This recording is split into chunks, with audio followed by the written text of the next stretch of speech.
Anda semua. Assalamualaikum warahmatullahi wabarakatuh. Semoga Anda selalu dalam keadaan sehat walafiat. Kembali berjumpa dengan saya, Herzbun Arif dari Forum News Network. Sejak kemarin saya banyak sekali mendapat japri, dapat kiriman beberapa link berita itu. Dan ini beritanya, saya kira ini ada kaitannya dengan pertemuan yang dilakukan oleh Pak Jokowi yang mengumpulkan 6 ketua umum partai politik. Dan di sana itu jelas itu bicara-bicara tentang bagaimana koalisi, dan ada juga yang menyebut bahwa itu dalam rangka menjegal Anies Baswedan dan sebagainya itu. Yang dipersoalkan mengapa itu dilakukan di istana, begitu ya. Karena bagaimanapun juga kan harus dipisahkan antara kepentingan Pak Jokowi sebagai politisi, sebagai pribadi dengan beliau sebagai presiden, bahkan apalagi sebagai kepala negara.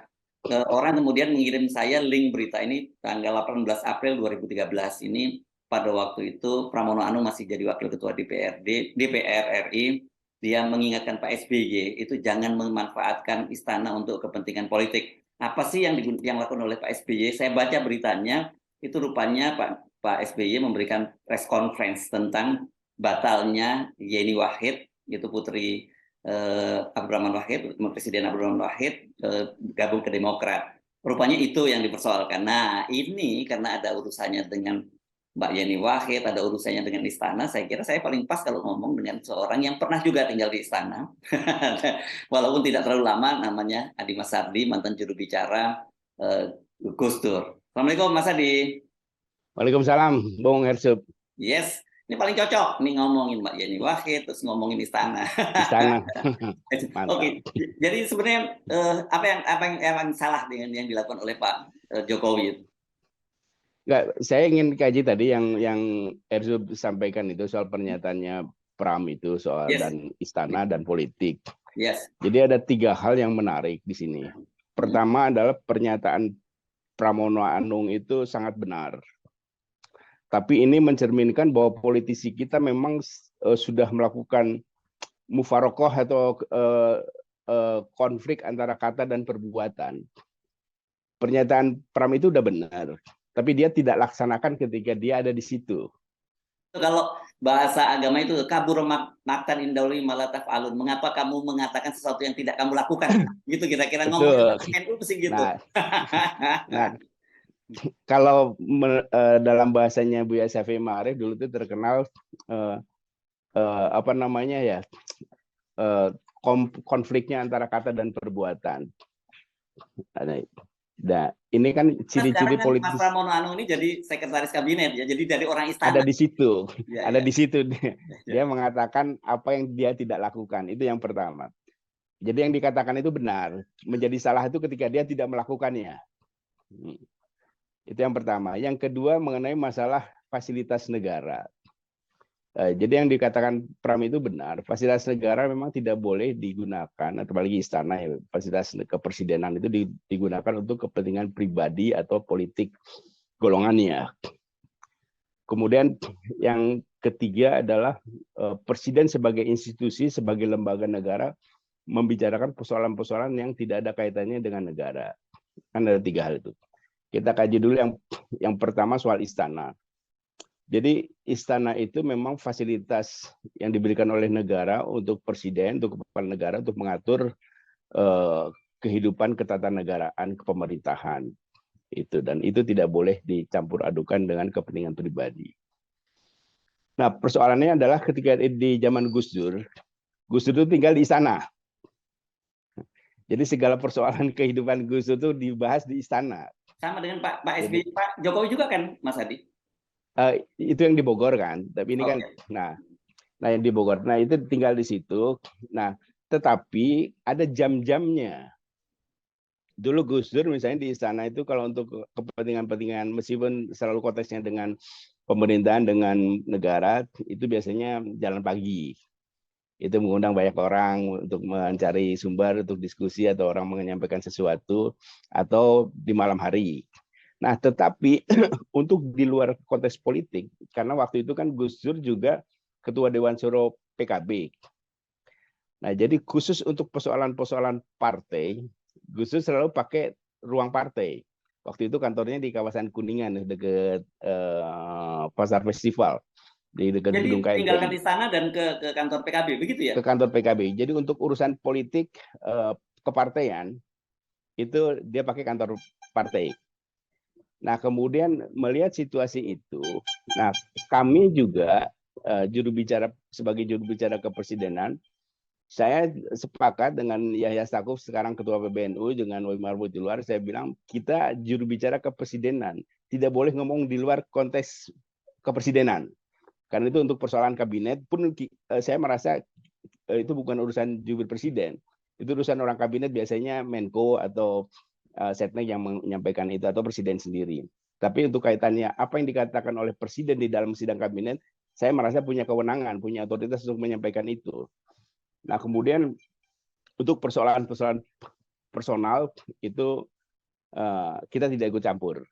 Jadi kita bisa memisahkan itu. Dan kita diajarin untuk melakukan itu juga. Jadi juru bicaranya aja diminta untuk straight to the point, untuk straight dalam rule-nya. Nah, kemudian fasilitas politiknya, kapan presiden bisa mengundang urusan politik yang lain, itu memang harusnya di tempat lain. Tapi kita juga pernah melakukan hal itu di Istana Bogor. Waktu itu memanggil ketua-ketua partai, tapi urusannya untuk persoalan negara memang. Yaitu kasus soal di parlemen dulu itu kan ada konflik Bulogit itu. Ya, itu semua parpol atau hanya parpol tertentu yang diundang? Semua parpol. Semua parpol ya. Ya. Nah, kemudian yang ketiga kan urusan politik ini kan, ini konteksnya kan urusan pemilu. Nah, ini jauh kesalahannya itu berlipat ganda, Bung Herzog. Pertama adalah di dalam konstitusi kita, di dalam semua undang-undang tentang kepemiluan, tidak ada otoritas presiden existing itu ikut campur dalam urusan pemilu. Apalagi pencalonan semacam itu. Jadi saya kemarin itu juga ngecek ke konstitusi sejumlah undang-undang. Tidak ada satu lubang jarum pun peluang presiden masuk ke ranah politik pemilu, pilpres. Jadi kalau dia melakukan itu melakukan pendustaan terhadap konstitusi. Itu dilarang. Dan ini harus ada yang memperingatkan. Siapa yang memperingatkan soal ini? Melihat partai-partai itu kan juga menduduki posisi lembaga-lembaga negara, yudikatif, legislatif, eksekutif, kan mereka yang pegang di partai yang sama. Jadi tidak ada kontrol demokrasi seperti yang diharapkan trias politika itu. Nah, yang menarik ini kan pelanggaran pendustaan terhadap konstitusi dilakukan secara terbuka. Nah, ini yang kesalahan yang paling fatal dari apa yang kita bahas mengenai presiden memanggil ketua-ketua partai politik untuk membicarakan pemilu, pencalonan. Ini kejahatan konstitusinya sangat besar. Bukan hanya menggunakan fasilitas negara, tapi memang dilarang presiden aktif itu masuk di dalam ranah pemilu. Karena di undang-undang, di konstitusi kan urusan pilpres, pencalonan dan lain-lain kan urusan partai politik. Bahkan mengatasnamakan petugas partai pun tidak boleh. Karena yang punya otoritas partai itu kan ketua-ketua umum. Nah, dia merasa punya kewenangan untuk menentukan siapa yang bisa ikut, siapa yang tidak ikut, siapa yang bisa menang, siapa yang harus kalah. Ini sungguh-sungguh dilarang, tidak boleh. Itu problemnya. Sebetulnya dari apa yang kita bahas ini adalah, bolehkah presiden menentukan kandidat?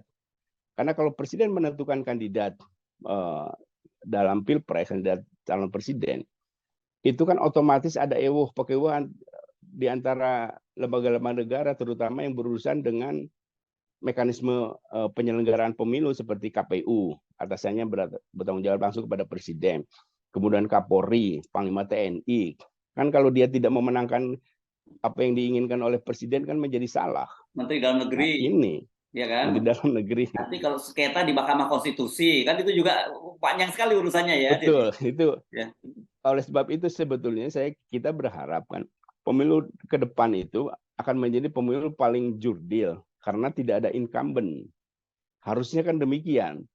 Tetapi incumbent tetap ada melalui bonekanya, melalui figur yang ditunjuknya. Ini yang benar-benar dilarang oleh etika demokrasi, Bung Herzog. Jadi menurut saya kesalahannya double di situ. Pertama menggunakan fasilitas negara, kedua ikut campur dalam pilpres, itu udah Ya, kesalahan ya, luar ya. biasa. Ya, ya, ya, ya, ya.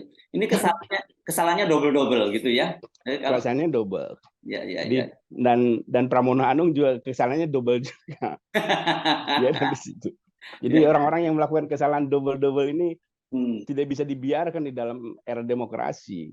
Dan hmm, kita berharap ada kekuatan yang legal, yang otoritatif untuk mengingatkan orang-orang ini. hmm, hmm. Ya, tapi kan persoalannya seperti kita ketahui bahwa sekarang ini karena kekuasaan itu terpusat dalam satu tangan kan kala-kala begitu ya. Sekarang di eksekutif, legislatif bahkan yudikatif itu berada di tangan kekuasaan. Ya ini yang terjadi kemudian dampaknya kalau kemudian banyak toh kritik-kritik itu hanya seperti peribahasa ya anjing menggonggong kafilah berlalu. Padahal kan seperti Anda sebutkan tadi kalau kejahatan terhadap konstitusi itu kan konsekuensinya berat untuk seorang presiden itu ya. Betul. Nah, sekarang kan mekanisme impeachment juga sebetulnya kan begini. Kenapa banyak negara memilih jalan demokrasi? Karena demokrasi itu membawa peluang kepada semua orang untuk menjadi pemimpin nasional. Kita juga bisa. Nah, tetapi demokrasi juga memberikan peluang yang gampang kalau kita salah memilih. Kalau rakyat salah memilih, ada mekanisme yang elegan yang gampang untuk menggantinya. Nah, sialnya di kita ini mekanisme untuk menghentikan kesalahan rakyat dalam memilih itu dipersulit luar biasa, diputar-putar oleh perubahan konstitusi di zaman Megawati. Ini kan kesalahan yang melakukan amandemen itu mempersulit. Itu semula kan untuk deal. Ketika Megawati mau dipaksa untuk menempati posisi Gus Dur digulingkan terus. Nah, ada permintaan dari kalangan mereka bahwa apa jaminannya bahwa Ibu Mega tidak dijatuhkan. Nah, kemudian masuklah konstitusi. Nih, orang-orang ini nggak mikir panjang bahwa konstitusi tercatat dan akan panjang berlakunya. Ini mula-mula kan hanya untuk bergening aja. Tapi begitu tertulis di konstitusi, celakalah kita nasib bangsa Indonesia ke depan. Karena itu ini harus diubah juga karena demokrasi itu memudahkan orang untuk menjadi pemimpin nasional, tapi juga kalau salah pilih rakyat gampang juga menggantinya. Nah, kemarin itu saya nonton juga percakapan Bung Hersub dengan Rocky mengenai masalah TNI, terutama Panglima Siliwangi. Nah, menurut saya harapan kita satu-satunya sekarang ini kepada lembaga negara yang sangat dipercaya oleh rakyat itu adalah TNI. Nah, kita harus di era reformasi, peringatan reformasi itu harus mereposisi kembali TNI sebagai apa? Sebagai polisi demokrasi, sebagai patriot konstitusi, sebagai penjaga konstitusi. Jadi kalau udah hal-hal begini, tentara bisa mengingatkan, hey, ini kalian sudah menyimpang dari konstitusi, bisa balik enggak? Cukup mengingatkan itu saja. Jadi ada yang punya otoritas mengingatkan lembaga negara karena kalau kita kan nggak dianggap ini siapa sih Yesus, siapa sih Adi Masardi. Nah, memang kita harus menguatkan institusi yang khusus menjaga konstitusi. Seperti di banyak negara, contoh misalnya di Thailand atau di Turki. Begitu ada penyimpangan terhadap konstitusi, tentara punya otoritas, punya hak untuk meluruskan kembali. Jadi enak. Jadi kita juga bisa hidup santai, bisa Oke. Tapi kan ini mengkritisi dengan berbahaya benar. nih, Mas Adi, kalau kita masuk ke wilayah TNI karena kalau kita tadi menyebut soal Thailand ada tradisi kudeta, begitu juga Turki itu juga tradisi kudeta biasa terjadi. Bagaimana mungkin, apakah tidak ada jaminan gitu kembali bahwa dengan majunya selangkah gitu dari TNI ini kemudian ya namanya orang udah maju selangkah kan tanggung bisa maju lebih jauh lagi. Enggak, saya kira beginilah. Kalau saya sangat percaya kepada TNI, karena TNI itu betapapun dia memiliki sabta marga, memiliki sumpah prajurit, memiliki ada satu lagi nilai-nilai yang mereka junjung tinggi dan itu sumpah personal kepada Tuhannya. Jadi sementara kalau partai kan kita nggak jelas. Ini Tuhannya kan uang oligarki. Institusi yang lain juga begitu. Jadi satu-satunya institusi yang punya sikap dan dia akan menjaga kehormatan keperwiraannya ya sekarang TNI, cuma kan memang harus ada koridor. Tapi kalau lihat tradisi di tempat lain kayak di Thailand kan habis itu dia kembalikan kepada sipil, kembali pemilu dipercepat. Di Turki juga demikian. Nah, jadi cuma kita kan harus mematangkan ini agar kita kan sudah terlanjur masuk ke era demokrasi, siapapun bisa menjalankan pemerintahan. Tapi siapa yang mengawasi? Ya. Nah, Itu. ya kan ini mereka sebenarnya ya, para petinggi-petinggi parpol ini kan tahu ya bahwa harusnya mereka ya tahu bahwa ini ada yang salah gitu ya dengan mekanisme. Tapi mereka sendiri kelihatannya ya biasa-biasa saja, santai saja gitu dan melakukan itu dengan tenang dan kok ya tidak ada yang mengingatkan itu bahwa ini nggak tepat Pak Presiden. Mungkin kami bisa siapkan tempat yang lebih lebih lebih netral, lebih tidak mengganggu posisi kenegaraan Bapak gitu, tempat lain. Katakanlah seperti itu kan harusnya ya, Mas Adi. Itu pun sebetulnya dengan etika itu pun masih salah karena presiden nggak boleh masuk ke ranah pemilu. Oh, oke. Itu tidak boleh. Jadi pokoknya dari manapun juga salah ini semua itu ya. Salah itu. Ya. Jadi ikut masuk ke situ karena kita periksa lagi dari konstitusi, satu celah lubang jarum pun nggak ada kawan hak presiden masuk ke ranah politik pemilu. Ya. Dan saya kira ini kan ada satu jargon yang disampaikan oleh seorang presiden di Filipina yang menyatakan bahwa ketika loyalitas saya kepada partai berhenti manakala loyalitas saya kepada negara ini dimulai. Itu saya kira nggak pernah terjadi sama sekali di Indonesia ini. Nah itu kan kita masuk ke pemilunya aja mereka meninggalkan etika, meninggalkan moralitas. Bagaimana bisa ngomong itu setelah menang? Ya. Orang dia menangannya melanggar etika, bohong, curang, manipulasi. Ya. Oke. Nah, jadi memang yang harus kita ingatkan bukan sekedar menggunakan fasilitas negara, tapi bahwa Presiden Joko Widodo itu mboten parang, nggak boleh masuk menentukan begitu dimanapun tempatnya. Mimpi pun tidak boleh dia bermimpi misalnya nanti pada saya Heru Suberno kemudian disampaikan ke publik, nggak boleh itu, menyampaikan mimpi pun tidak boleh. Ya. Oke, saya tadi ingat pada masa Orde Baru ya, ketika Pak Harto kan punya jabatan politik sebagai Ketua Dewan Pembina Golkar ya. Secara beliau langsung jelas punya posisi politik beda dengan Pak Jokowi sebagai petugas partai. Tapi seingat saya ya, kebetulan saya pernah tidak terlalu lama di Istana Presiden juga begitu. Itu kalau urusan-urusan lain begini biasanya Pak Harto itu undang ke Cendana gitu ya, atau kemudian kalau pertemuan lain misalnya politik di Tapos gitu ya, tempat makan ya. Jadi memang harusnya ada semacam, kalau memang culture kita nggak terlalu bisa lepas dari cawe-cawe politik, minimal yang itu yang harus dilakukan kan gitu. Betul, jadi kalau lihat cermin Pak Harto tuh kalau komunikasinya komunikasi politiknya itu paling paripurna beliau itu.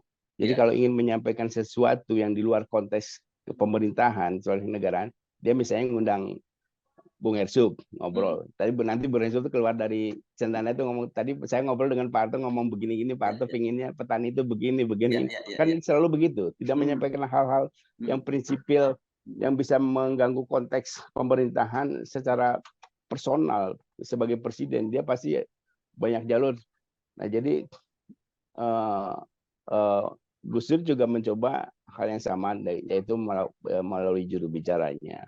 Dan itu pun terbatas hanya untuk otoritas kepresidenan. Di luar itu kita juga dilarang ngomong. Misalnya kita menjelaskan tentang posisi keluarga, nah itu nggak boleh karena saya juru bicara kepresidenan, bukan juru bicara kepala rumah tangga. Oke. Nah, dalam situasi seperti ini bagaimana dong ya? Kan kita tentu saja tidak boleh membiarkan, karena saya pikir ini nanti akan orang sering ada pepatah menyebutkan Allah bisa karena biasa gitu ya. Karena ini kesalahan yang dibiarkan berlarut dan kita menganggap itu sebagai sebuah hal yang biasa, atau kalau dalam istilah hukum mungkin dianggap sebagai semacam jurisprudensi gitu. Betul, nah ini kan nggak benar. Tapi dalam konteks joke-joke politik ini kan tetap juga menjadi kesalahan. Kita menganggap, kan banyak orang menganggap ini Presiden Widodo ini boneka, bonekanya oligarki. Nah, boneka kok punya boneka? Kan nggak boleh itu. Itu saya nyebutnya kayak itu matruska politik, itu bola. Matruska, bonekanya Rusia tradisional kan. Di dalam boneka ada boneka lagi, dalam boneka ada boneka. Itu saya kira mungkin yang terjadi di Indonesia sekarang ya, matruska politik itu ya. Matruska politik saya kira udah benar sekali pandangan itu, dan kemudian bagaimana boneka-boneka itu memperhatikan kesejahteraan kita, ketenteraman kita, rakyat. Orang mereka sendiri tidak tentram karena dalam kungkungan itu. Nah, ini yang tidak boleh terjadi ke depan. Jadi kita dorong begini, sebaiknya karena pemilu 2024 itu tidak ada incumbent, maka harus dibebaskan. Seperti 2014 kan SBY nggak ikut pemilu karena incumbent nggak bisa ikut lagi, sudah finish. kan clear, Hmm. relatif lebih jurdil lah. Ya, Jadi ya, pertarungan itu pertarungan kekuatan politik yang ada di gelanggang, betul. Tidak ya. tidak menggunakan institusi instrumen kenegaraan. Ya, oke. Apakah boleh saya simpulkan bahwa ya selama Pak Jokowi masih berkuasa kita tidak boleh berharap hal-hal yang ideal terjadi dalam praktek ketatanegaraan yang itu tadi Mas Hadi pertama. Yang kedua, tapi kalau toh kemudian kita berharap itu oke eranya segera berganti dari Pak Jokowi, tapi kalau Pak Jokowi masih cawe-cawe kan ini ada potensi Pak Jokowi akan melanggengkan kekuasaannya melalui boneka yang disiap oleh Pak Jokowi, dan ya kita kalau namanya boneka kita juga nggak berharap terlalu banyak berubah dari Pak Jokowi gitu. Nah, ini kan kita inginkan 2024 itu clear ada rezim, ada kekuasaan baru. Nah, kalau ini kita biarkan, maka periodenya Joko Widodo memang 2 periode, tapi rezimnya akan berlanjut. Ya, ya. Itu yang kita tidak ingin rezim berlanjut. Hanya orangnya aja ganti-ganti, kan nggak begitu dalam politik demokrasi. Ya. Jadi ini bukan 2024 ini bukan sekedar pergantian presiden ya, pergantian rezim itu yang saya kira yang lebih tepat. Pergantian rezim, iya, karena ada perubahan rezim sehingga ada perubahan politik juga, sehingga enak buat kita. Jadi jangan 3 periode digagalkan kemudian tapi periode rezimnya berlanjut, kan itu sama aja bohong.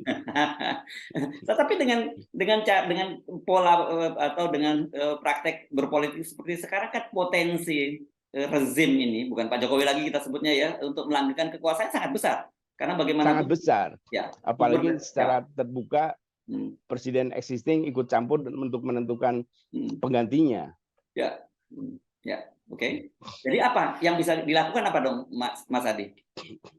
Ya harus ada upaya keras untuk menghentikan cawe-cawenya presiden existing masuk ke ranah pemilu, apapun bentuknya, mau legislatif maupun pilpres, itu sama sekali tidak boleh. Jadi presiden itu harus menjadi penyelenggara yang baik, memfasilitasi keuangannya, menjaga keamanannya, menjaga independensi penyelenggara dan lain-lain lah, yang agar pemilu itu betul-betul menjadi inspirasi demokrasi yang baik, perubahan politik yang baik.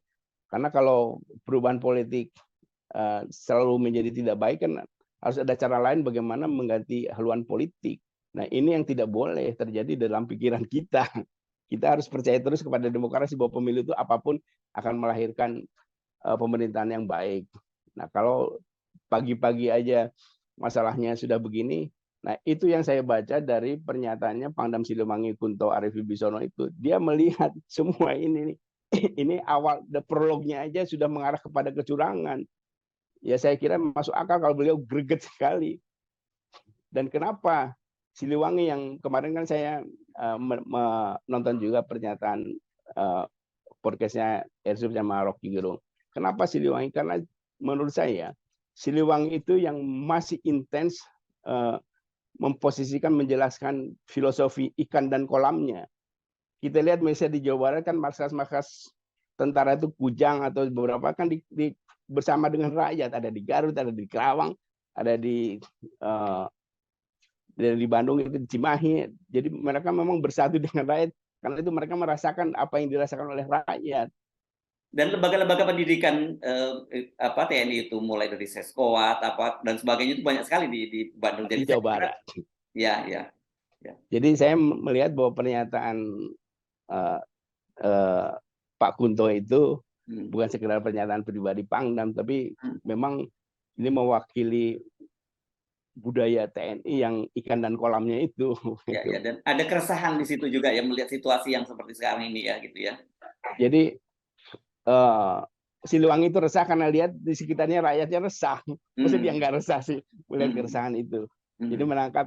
Dan yang menarik ini kan Pak Kunto ini kan kebetulan kalau kita lihat ini kan memang darah biru di militer, itu bukan darah hijau.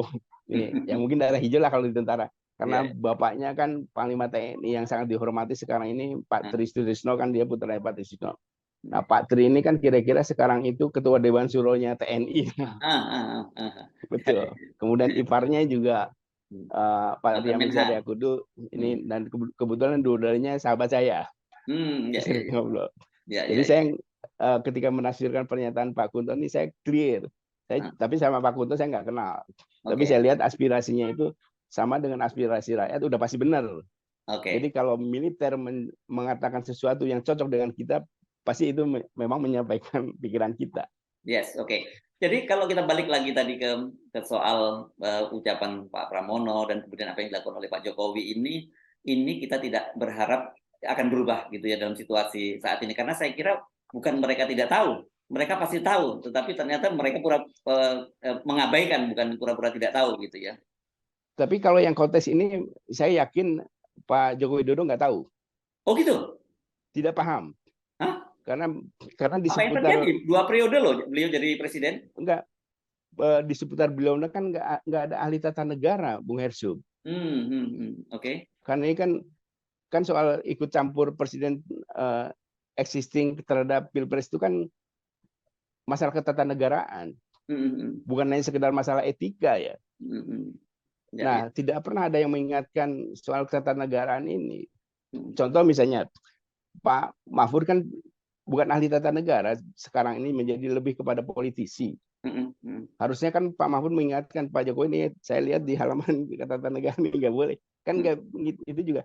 Itu sebabnya kalau saya paham juga kalau Pak Widodo ini nggak paham soal ini, bahwa ini melanggar konstitusi. Kayak bikin undang-undang omnibus misalnya yang sudah ditolak, bikin lagi. Kan ini melanggar konstitusi. Oh ya, ya, ya. Nah, kan tugas Pak Mahfud. Nah, Pak Mahfud di kabinet itu bukan sebagai ahli tata negara, tapi sebagai politisi. Oke. Itu problemnya. Ya, ya, ya, ya. Dan Pak Mahfud itu dulu juga ada di lingkarannya Jokowi, Presiden Abdurrahman Wahid ya gitu ya. Betul. Dan waktu itu kita tidak rekrut sebagai ahli tata negara, memang sebagai politisi.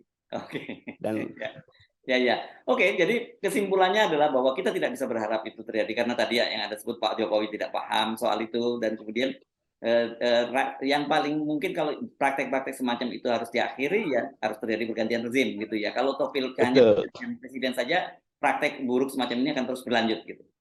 Betul. Jadi kalau ini kan cermin bahwa ke depan itu pasti nih akan terjadi kecurangan.